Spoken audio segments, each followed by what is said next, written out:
دا چا وی چې دا میوزیک او دا ډمتوب او دا ډول شورنه دا د پښتون کلچر دی او دا ثقافت دی، چرم نه دی.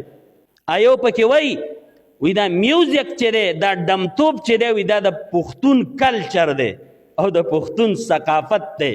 زه وایم دا خبره اخري غلطه ده، دا خطا ده.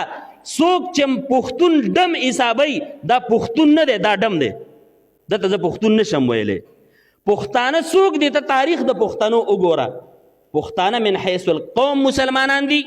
د مسلمان او د پښتون د خور لپټه چا نه ده کتلې.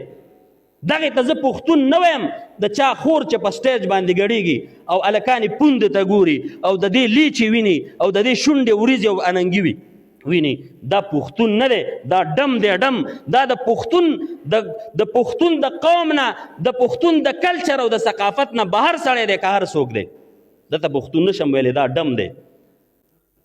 دا چا وی چې دا میوزیک او دا ډمتوب او دا ډول شورنه دا د پښتون کلچر دی او دا ثقافت دی، چرم نه دی.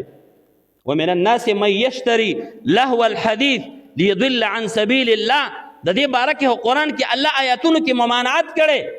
څوک هم چې وایي میوزیک، څوک هم چې وایي ډول شورنه ډرامې دا د پښتون ثقافت دی او پښتانه ډم هم پښتوني، نه نه نه، بلکې دا سړی ډم دی، دا پښتون نه دی. هر څوک دی که لیډر دی او که غیر لیډر دی، دا پښتون نه دی. د پښتون د خور لپټه څوک نشي لیدی.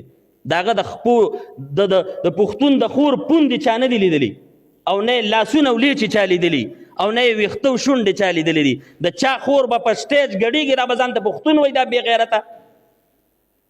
هغه ایمان دی چېرته لاړه؟ پښتو خو دې سر خوړلې ده.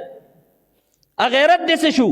پښتون خو هغه وی چې د ده خور او لور د ده ښځه به ټانګه کې کېناسته نو د ټانګې نه به ګیر چارپیره څادر راتاوه، پرده به یې تاوله. هغه کوچوان ته به یې هم نه وي چې ته په سیټ کېنه، ابه نیغ ولاړو. دا پښتون چا کړی دی؟ دا پښتانه دا نه شو منلی. هسې په نوم باندې څوک پښتون کېږي نه. په زهرو باندې د شاتو نوم ولیکه، زهر په نوم باندې شات کېږي نه. په ډوم باندې به ته د پښتون نوم ولیکه، دا به پښتون کېږي؟ چرم نشي کېدی.